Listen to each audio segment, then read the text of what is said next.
ओम शांति। प्रजापिता ब्रह्मा कुमारी ईश्वरीय विश्वविद्यालय एक अनोखा विद्यालय। यह एक अद्भुत सत्य है कि स्वयं निराकार ज्योति बिंदु परमात्मा परमपिता परमात्मा शिव ने 1936 में हैदराबाद सिंध में एक साधारण मनुष्य तन का आधार लेकर प्रजापिता ब्रह्मा कुमारी ईश्वरीय विश्वविद्यालय की स्थापना का कार्य किया। उनका नाम दादा लेखराज था। वे समाज में बहुत सम्मानित हीरे जवाहरात के व्यापारी थे। उनका जीवन भक्ति भाव से परिपूर्ण था। प्रतिदिन गीता का पाठ करके ही वे अपनी दिनचर्या प्रारंभ करते थे। परमात्मा ने उन्हें दिव्य अनुभूति एवं दिव्य साक्षात्कार कराया, जिससे उनके जीवन में एक महान परिवर्तन आया और वे विश्व परिवर्तन के लिए निमित्त बने। इस समय वे परमात्मा द्वारा चुने गए एक अनमोल रत्न बने और विशेष कार्य के लिए उन्होंने स्वयं को तैयार किया।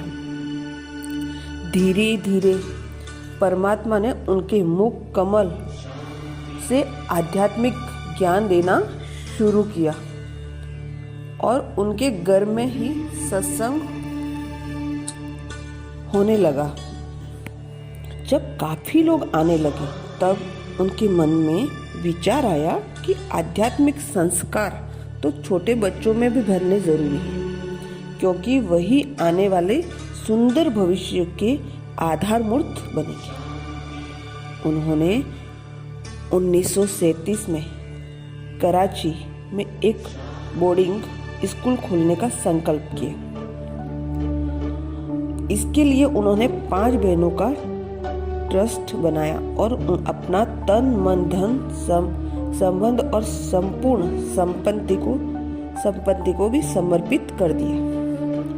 वह छोटा सा बोर्डिंग स्कूल धीरे धीरे एक विश्वविद्यालय के विशाल वट वृक्ष का रूप लेने लगा। प्रजापिता ब्रह्म कुमारी ईश्वरीय विश्वविद्यालय की पहली मुख्य प्रशासिका मातेश्वरी जगदम्बा सरस्वती को नियुक्त किया गया। भारत पाकिस्तान के विभाजन के बाद 1950 में पिताश्री जी को परमात्मा का दिव्य संदेश प्राप्त हुआ कि भारत अविनाशी भूमि है और आने वाले समय में भारत सारे विश्व के लिए आध्यात्मिक प्रकाश स्तंभ बनेगा, क्योंकि यहाँ से ही आध्यात्मिक प्रकाश की किरणें सारे विश्व में फैलेंगी। इसलिए इस ईश्वरीय विश्वविद्यालय के मुख्यालय को भारत के स्थानांतरण करने के लिए अरावली की पहाड़ियों में स्थित माउंट आबू को चुना गया क्योंकि माउंट आबू का विशेष आध्यात्मिक महत्व है। शास्त्रों में भी इस स्थान का विशेष महत्व वर्णन किया गया है। कहा जाता है आबू नाम माँ अर्बुदा देवी माँ सरस्वती का ही दूसरा नाम है। यह भी यादगार है कि अरावली की पहाड़ी में ब्रह्मा जी ने सरस्वती को वेदों का ज्ञान दिया था। यह भी माना जाता है कि आबू की गुफाओं में कई ऋषि मुनियों ने तपस्या की हुई है और अत्रि ऋषि एवं सती अनसुईया ने भी यहाँ तपस्या की है। कहा जाता है कि अरावली की पहाड़ियों में पांडवों की अंतिम तपस्या पूरी हुई थी। ऐसी अनेक आध्यात्मिक गाथाओं का वर्णन शास्त्रों में है। निराकार परमात्मा ने भी अरावली की वादियों में तपस्या के पावन स्थानों पर मधुबन का निर्माण किया है और 1950 से लेकर 1969 तक यही पिताश्री जी की कर्म भूमि रही। यहाँ परमात्मा ने पिताश्री जी को द्वारा अविनाशी रुद्र ज्ञान यज्ञ की स्थापना की। यह एक अनोखे प्रकार का यज्ञ है, जिस यज्ञ के द्वारा मनुष्यों के संस्कार परिवर्तन का दिव्य कार्य होने लगा। और जैसे कहा जाता है कि नर ऐसी करनी करे जो नारायण बन जाए, और नारी ऐसी करनी करे जो श्री लक्ष्मी बने। अर्थात इस अलौकिक यज्ञ के द्वारा मानव का दिव्यकरण करने का अनुष्ठान रचा गया। दुनिया में लोग वातावरण का स्थान का शुद्धिकरण करने के लिए यज्ञ रचते हैं, लेकिन इस रुद्र यज्ञ में कोई स्थूल सामग्री का स्वाहा नहीं करना है, अपितु स्थूल सामग्री के सूक्ष्म भाव का जीवन में धारण करना है। हवन का अर्थ है ज्ञान का हवन, और जिसमें ईश्वरी याद रूपी योगाग्नि प्रज्वलित करनी है। अर्थात यह योग अग्नि समान है, जिसमें 3 चीजों का स्वाहा किया जाता है, जो इस तन का प्रतीक है। तिल सूक्ष्म है, इसलिए मन का प्रतीक है, और घी द्रव्य है, जो धन का प्रतीक है।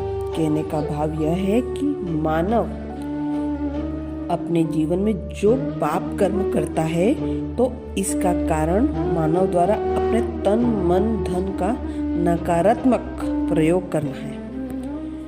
जैसे कभी हम तन द्वारा बुरी आदतों के वश हो गलत कर्म करते हैं, मन से बुरे विचार करता है और धन बुरे रास्ते पर व्यय करता है, या बुरी आदतों को पाल लेता है। इस ज्ञान और योग रूपी हवन में बुरे कर्म कराने वाले बुरे संस्कार को स्वाहा कर तन का शुद्धिकरण किया जाता है। नकारात्मक विचार करने वाले बुरे स्वभाव को स्वाहा करके मन का शुद्धिकरण, और बुरी आदतों का स्वाहा करके धन का शुद्धिकरण किया जाता है। इस तरह ज्ञान और योग की शांति से तन मन धन का शुद्धिकरण और श्रेष्ठ संस्कारों का दिव्यकरण हो जाता है। इसे राजस्व अश्वमेघ अविनाशी रुद्र गीता ज्ञान यज्ञ कहा जाता है, क्योंकि राजस्व अर्थात स्वराज भावार्थ की जिस यज्ञ से आत्मा अपनी कर्मेंद्रियों पर स्वराज्य प्राप्त करती है। अश्वमेघ अर्थात घोड़ा भावार्थ मन जो घोड़े के समान चंचल है, उसकी चंचलता को इस यज्ञ में स्वाहा करना है। यह अविनाशी रुद्र परमात्मा शिव द्वारा सच्ची गीता ज्ञान यज्ञ रचा गया है। कहने का भाव है कि अविनाशी रुद्र परमात्मा शिव ने जो गीता ज्ञान यज्ञ रचा है, उसमें मन रूपी घोड़े की चंचलता को स्वाहा कर अपनी कर्मेंद्रियों पर पूर्ण अधिकार प्राप्त करना है।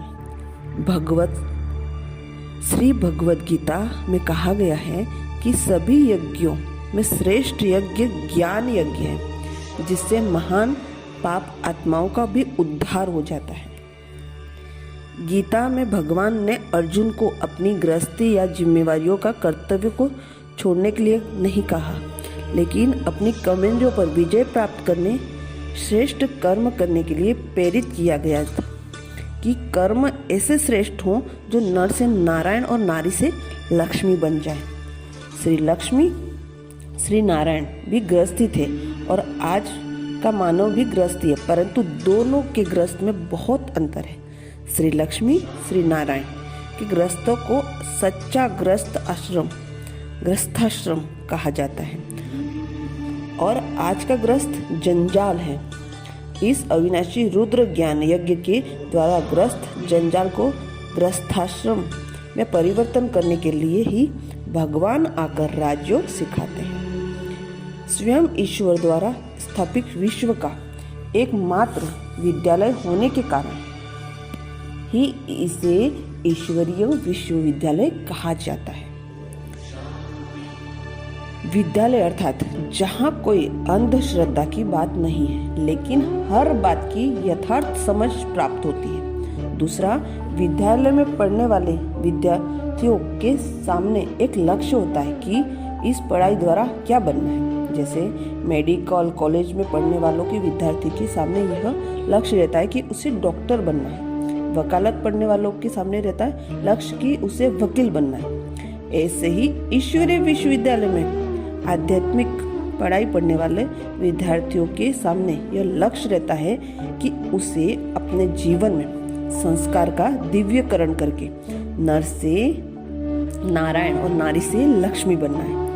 तीसरा, इसे विद्यालय भी कहा जाता है क्योंकि जैसे अन्य विद्यालयों में विभिन्न विषय पढ़ाए जाते हैं, वैसे इस ईश्वरीय विश्वविद्यालय में भी मुख्य रूप से 4 विषय पढ़ाए जाते हैं: आध्यात्मिक ज्ञान, सहज राजयोग या मेडिटेशन, दिव्य गुणों की धारणा और ईश्वरीय सेवा। आध्यात्मिक ज्ञान, इसके अंतर्गत आत्मा का यथार्थ ज्ञान, परमात्मा का संपूर्ण परिचय, कर्मों की गुह गति का ज्ञान, समय की गुह गति का ज्ञान आदि अनेक आध्यात्मिक सिद्धांतों का स्पष्टीकरण किया जाता है। इसकी उपयोगिता एवं जीवन में आत्मसात करने की विधि को स्पष्ट किया जाता है। इससे जीवन से कुरीतियों का उन्मूलन किया जाता है। इस पढ़ाई का लक्ष्य यही है कि मनुष्य को यथार्थ आध्यात्मिक समझ देकर उसके जीवन में सकारात्मक जीवन जीने की कला सिखाते हुए उसके जीवन को श्रेष्ठ दिशा देना। दूसरा है सहज राजयोग या मेडिटेशन। इसमें ध्यान की यथार्थ विधि स्पष्ट की गई है जिससे व्यक्ति अपने जीवन में एकाग्रता को विकसित कर सके, क्योंकि किसी भी कार्य में सफलता प्राप्त करने के लिए एकाग्रता की बहुत आवश्यकता है। मनुष्य की यही सबसे बड़ी शिकायत रहती है कि मन बहुत चंचल है और एकाग्र नहीं होता। राजयोग मन को सकारात्मक सोचने की कला सिखलाकर मन को मित्र बनाने की कला सिखाता है। तीसरा है दिव्य गुणों की धारणा। यह विषय प्रैक्टिकल विषय है। आज मनुष्य में जिन गुणों का या मूल्यों का ह्रास हो गया है और जीवन काम क्रोधित विकारों से ग्रस्त है, उन मूल्यों को कैसे वापस जीवन में लाकर इस अमूल्य जीवन को मूल्यवान बनाया जाए। दिव्य गुणों की धारणा से व्यक्ति के जीवन में अच्छे संस्कार की समृद्धि आती है, जिससे एक सभ्य समाज का निर्माण होता है। चौथा है ईश्वरीय सेवा।